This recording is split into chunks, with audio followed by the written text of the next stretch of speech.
परम पूज्य स्वामी श्री कृष्णानंद जी महाराज के पावन सानिध्य में गौ सेवा मिशन की संचालित समस्त गौशालाओं में इसी प्रकार सर्दी के 4 महीनों में 3 से 4 महीनों के मध्य जब सर्दी बहुत अधिक होती है, नवंबर, दिसंबर, जनवरी और फरवरी, उस दौरान ये दलिया बनाया जाता है।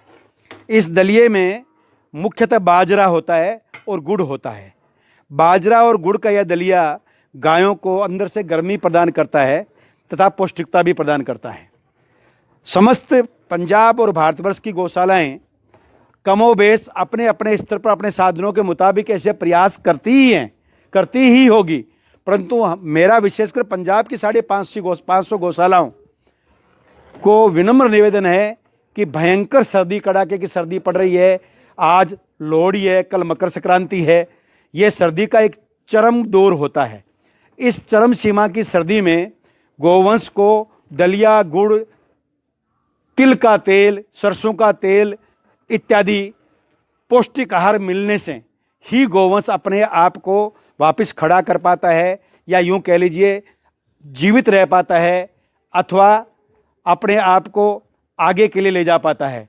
इसलिए सारी गौशालाओं को गौ सेवा मिशन के तत्वाधान में चल रही गौशाला, अभी हम चांदपुर रुड़की गौशाला श्री गोविंद गोधाम गौशाला में खड़े हैं। परम पूज्य श्री रामदास जी महाराज जी हमारे साथ विराजे हैं। रामदास जी महाराज जी का हमेशा यही भाव रहता है, हमेशा यही पीड़ा रहती है कि गाय ज़्यादा से ज़्यादा सुखी कैसे रहे, गाय ज़्यादा से ज़्यादा प्रसन्न कैसे हो, और गायों का स्वास्थ्य ज़्यादा से ज़्यादा स्वस्थ कैसे हो। मैं यहाँ अवगत करवाना चाहूँगा कि हमारी गौशालाओं में अधिकतर गोवंश जो बाहर से आता है वो अपंग होता है, लाचार होता है, वृद्ध बीमार होता है, दुर्घटनाग्रस्त होता है, या फिर कत्ल खाने से जाते हुए गोवंश को छुड़ाया हुआ गोवंश होता है। यानी पहले से ही यहाँ पहुँचने वाला गोवंश मरणासन अवस्था में होता है, मृत्यु के निकट का गोवंश होता है। उस गोवंश को हम जी जान लगाकर स्वामी श्री कृष्ण जी महाराज जी के पावन सानिध्य, रामदास जी महाराज जी जैसे संतों के मार्गदर्शन में हम इस प्रकार पूरी एडी से चोटी तक जोर लगाकर रात दिन दर्जनों अथक ग्वाले जो हैं वो प्रयास और मेहनत करते हैं, और उस मेहनत का परिणाम यह है कि यहाँ आई हुई गायें हम 99.9% बचा लेते हैं। और जो प्रकृति का नियम है या परमात्मा के घर जानी है, वो ही गाय 0001 पॉइंट ही परलोक पधार पाती है, गोलोक पधार पाती है।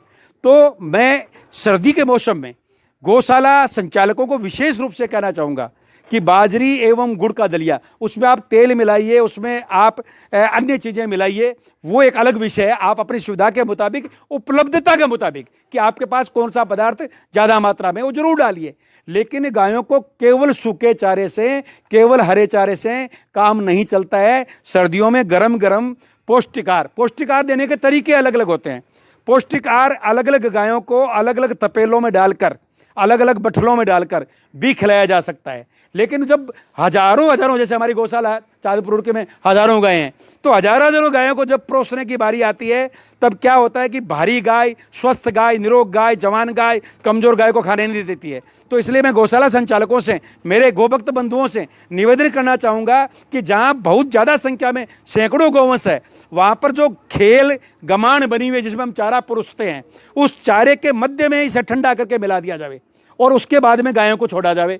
तो उससे क्या होगा, समस्त गायों को चारे के माध्यम से दलिया भी मिल जाएगा, पौष्टिकता मिल जाएगी, तो वो गर्मी से लड़ने की शक्ति प्रदान कर पाएगी।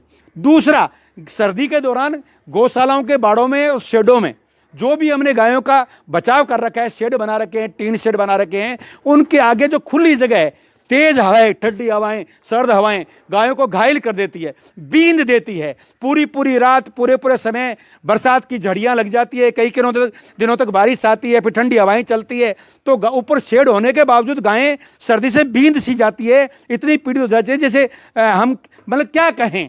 तो ऐसे में पल्लियां, यानी टूटे फूटे जितने भी अपने कपड़े हैं, लीड़े हैं, बैनर है, पोस्टर हैं, या प्लास्टिक के गत्ते हैं, या नया प्लास्टिक है, उनकी पल्लियां बना के लटकाएं ताकि उनको हवा नहीं लगे, सर्दियां नहीं लगे।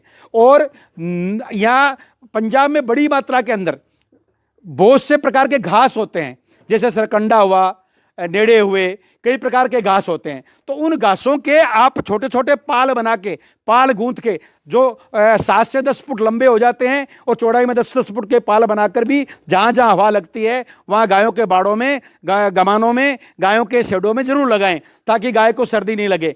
गो सेवक गो भक्त होने के नाते और परम श्रद्धेय परम पूज्य स्वामी श्री कृष्णानंद जी महाराज जो गौ सेवा के परमाध्यक्ष एवं संस्थापक हैं, उनके सानिध्य में पंजाब वासियों ने जो गौ सेवा सीखी है और अधिकतर लोग उन्हीं से प्रेरणा लेकर जो गौ सेवा कर रहे हैं, हम लोगों का धर्म और कर्तव्य बनता है कि इस सर्दी के दिनों के अंदर हम गायों का विशेष ध्यान रखें।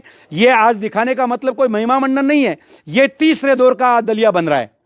गोविंद गोधाम चांदपुर की गौशाला के अंदर 2 बार, ये दोनों जो आप देख रहे हैं 2 बार अब तक बनकर वितरित हो चुका है। तीसरा राउंड चल रहा है, अब चौथा राउंड चलेगा और रात तक 5वां राउंड चलेगा। यानी 5 बार तक ये दलिया बनेगा और गायों में वितरण होगा, तब जाके गायें स्टैंड कर पाती है, स्वस्थ रह पाती है, सर्दी से अपने आप को बचाने में सक्षम रह पाती है। अतः कम से कम एक बार तो हर गौशाला के अंदर हर गोभक्त, गौसेवक या गौशाला संचालक की जिम्मेदारी बनती है कि दलिया की परंपरा इन 3-3.5 महीनों में जरूर बनाए रखें। इसी आशा के साथ में जय गौ माता, जय गोपाल।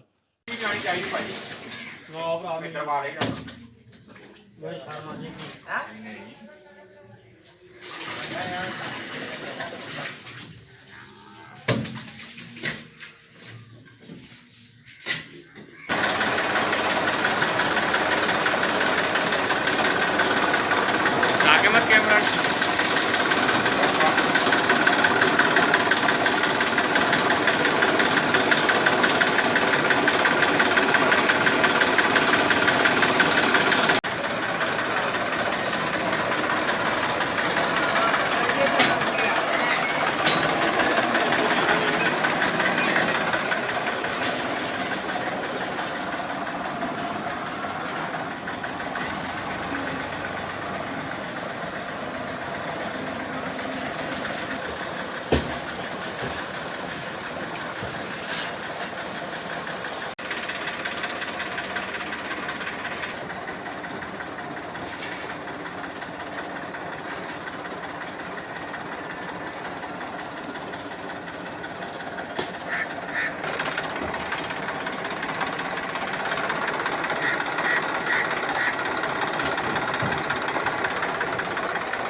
अभी अभी जो आपने देखा दलिया सब गौ माता को डाला है, ऐसे सब गौशाला में डेली सर्दियों में 4 माह के लिए डालना चाहिए। जितनी पंजाब में गौशाला है, गोविंद गोधाम की तरफ से सबको प्रार्थना है कि जैसे दलिया डालते हैं डेली, सब गौशाला में ऐसे गौ माता की सेवा हो।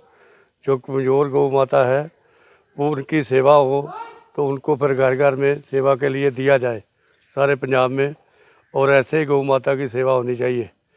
गऊ बचेगी तो विश्व बचेगा, गऊ नहीं बचेगी तो विश्व नहीं बचेगा। जय गौ माता, जय गोपाल, जय गोवर्धन, जय नाथ।